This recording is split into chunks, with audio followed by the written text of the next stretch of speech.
So welcome to my class, and in today's class we are going to do a new topic in measures of central tendency, and we are continuing on with unit 3, that is statistical tools and interpretation, and that we finished with measures of central tendency. And in this we are going to talk about dispersion, measures of dispersion, which means that in a series all values are not the same.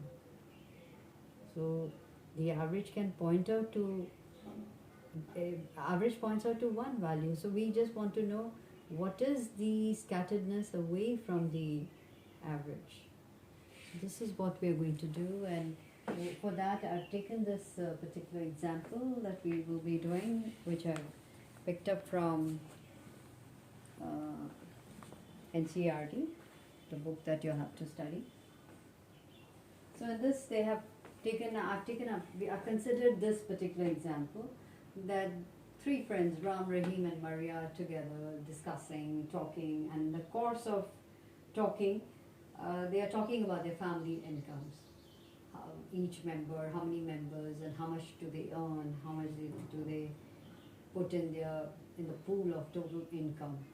So here we see that Ram tells that there are 4 members in the family and the average income is say 15,000. But the total income comes to 60,000, and that's how the average income comes to 15,000. Rahim says, well, even in mine, like we do have 6 members, but even our family income comes to 15,000. Maria calculates that the average income of a family too, with so many members, one not earning, one pooling, and so on, 7,000, 8,000, 50,000. Even that, so they are surprised that even though Maria's father is earning a huge salary, the average comes to 15,000. So here we find that the average income of all the three, they are the same. But of course there is a variation. So do you notice the variation? Here you can see that there is no variation whatsoever in Ram's family. All are contributing the same. There is a slight variation in Rahim's family, as you can see.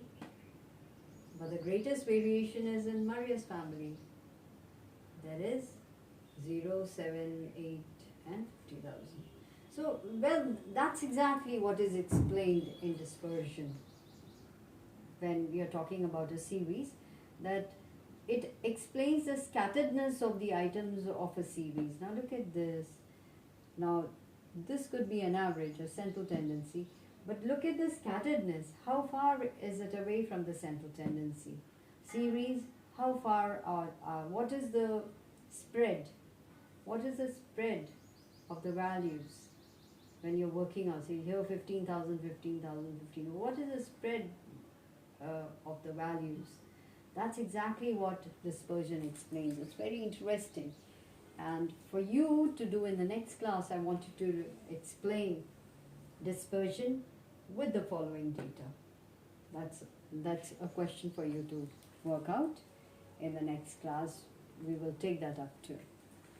Okay, so that's a small illustration that you can do. So with that,